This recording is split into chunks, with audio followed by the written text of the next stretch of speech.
Hello दोस्तों, स्वागत है आप सभी का एक बार फिर से गुरुजी एग्जाम करंट अफेयर्स प्लेटफॉर्म में। दोस्तों, आज की हमारी इस वीडियो का जो गोल है वो है 5 अप्रैल 2022 से रिलेटेड करंट अफेयर्स के जितने भी क्वेश्चन आपके एग्ज़ाम से रिलेटेड हो सकते हैं उन सभी का अध्ययन करना। तो चलिए अपने गोल को पूरा करने की पूरी कोशिश करते हैं और आपसे भी आशा करते हैं कि आप इस वीडियो को देखने के बाद आप भी अपने गोल को पूरा करने की अनुभूति महसूस कर रहे होंगे। तो अगर आपको एक बार न समझ में आए तो दूसरी बार तीसरी बार वीडियो ज़रूर देखिए, क्योंकि गोल पूरा करना आपका हक है। तो चलिए वीडियो को स्टार्ट करते हैं। पहला प्रश्न है, हाल ही में कौन सा देश स्पष्ट करता है कि वो श्रीलंका में सेना नहीं भेज रहे हैं? तो इसका जो राइट आंसर जाएगा ऑप्शन नंबर डी, भारत के साथ चला जाएगा। ये हाल ही में भारत ने स्पष्ट किया है कि वो श्रीलंका में सेना नहीं भेज रहा है। अभी फ्रेंड, यहाँ पे श्रीलंका की बात की जा रही है।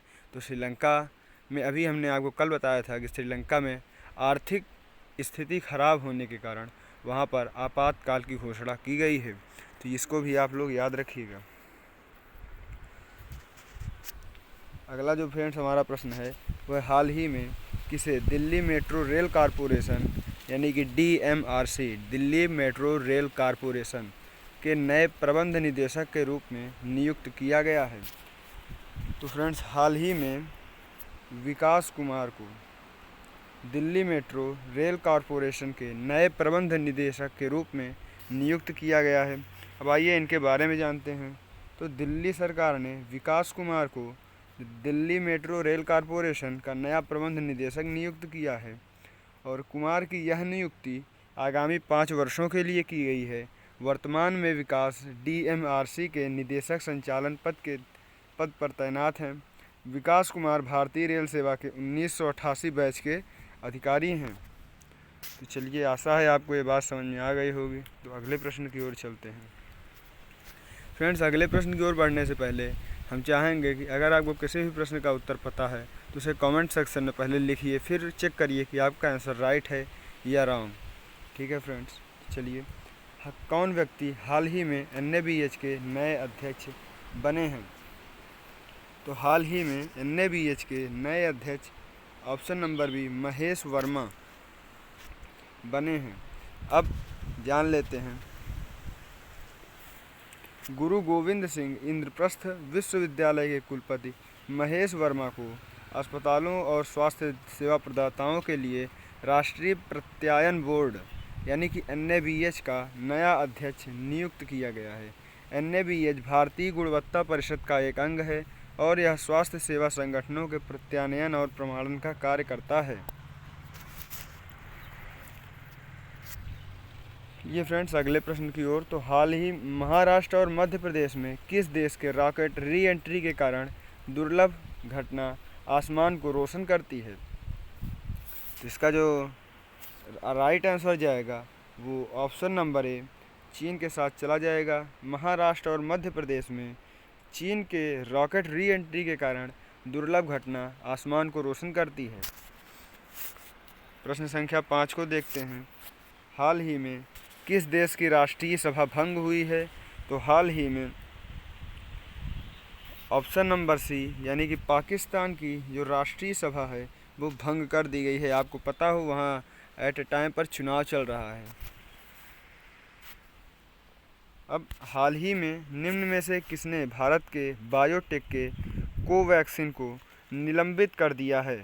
तो हाल ही में WHO ने भारत के बायोटेक के कोवैक्सीन को निलंबित कर दिया है। अगला प्रश्न है, हाल ही में प्रधानमंत्री मोदी और नेपाल के प्रधानमंत्री ने कितने किलोमीटर सीमा पार रेल लिंक का उद्घाटन किया है? तो हाल ही में प्रधानमंत्री नरेंद्र मोदी और नेपाल के प्रधानमंत्री ने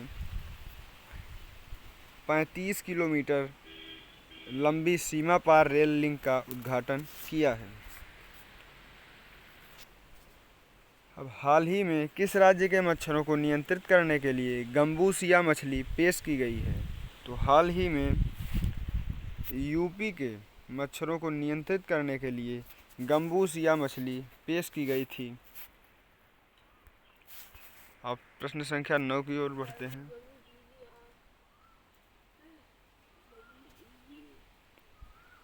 अगला प्रश्न है, आंध्र प्रदेश में कल से कितने नए जिले होंगे? इसका right answer option number D 13 होगा। प्रश्न संख्या 10 की ओर चलते हैं। राष्ट्रपति रामनाथ कोविंद ने यूएनएससी में भारत की स्थायी सदस्यता को समर्थन के लिए किस देश का दौरा किया है? जिसका जो राइट आंसर जाएगा वो ऑप्शन नंबर ए तुर्कमेनिस्तान के साथ जाएगा। प्रश्न संख्या 11 की ओर बढ़ते हैं।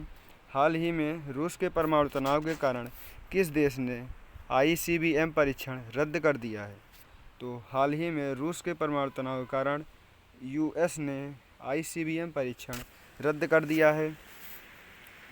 अब डब्ल्यूएचओ का एक नए उत्परिवर्तित तनाव के बारे में चेतावनी देता है, जिसे क्या कहा जाता है? तो जिसे डब्ल्यूएचओ एक नए उत्परिवर्तित तनाव के बारे में चेतावनी देता है, जिसे XE कहा जाता है। अब प्रश्न संख्या 13 की ओर चलते हैं।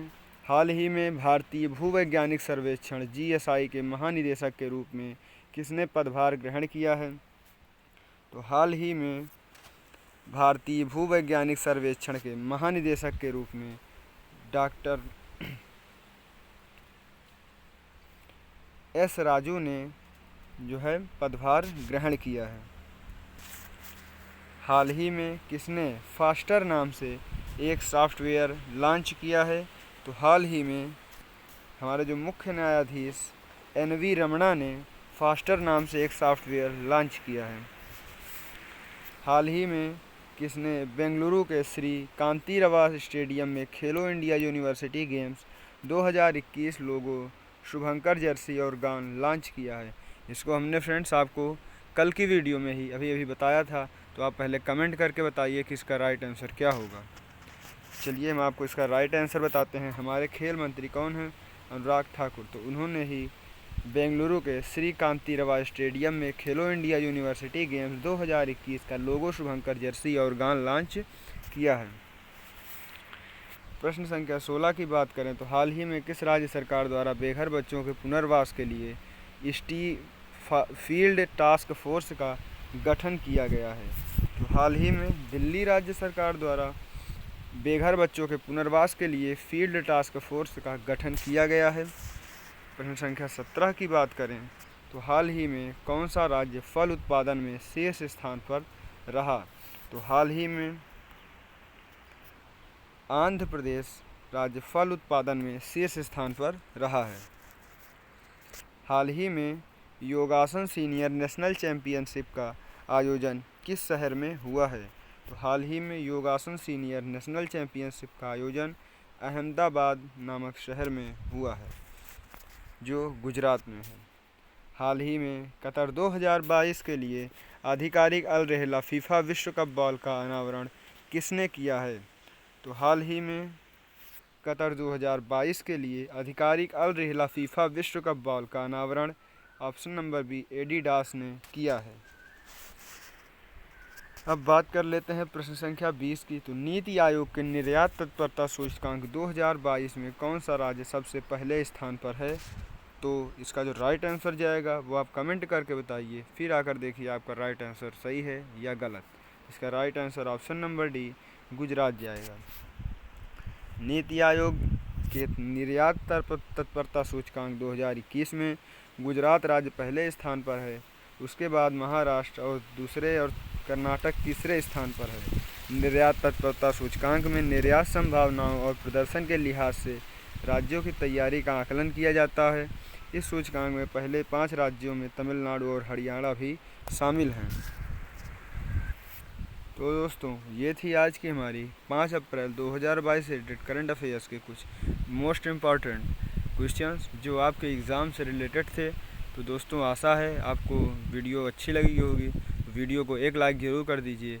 अगर अभी तक आपको करंट अफेयर्स के हमने जितने प्रश्न बताए हैं वो मैं चाहूँगा कि आप एक बार फिर से वीडियो को रीप्ले करिए और ध्यान से देखने के बाद उसके जो चलते वक्त राइट आंसर जो है कमेंट बॉक्स में लिख दीजिए, तो जिससे आपको याद हो जाएगा। तो आशा है आप लोग वीडियो को लाइक करेंगे, और अगर चैनल पर अभी नए हैं तो चैनल को सब्सक्राइब कर लीजिए, बेल आइकन को भी प्रेस कर लीजिए, क्योंकि यहाँ पर आपको डेली नोटिफिकेशंस मिलती हैं। तो इसी के साथ आज के लिए बस इतना ही।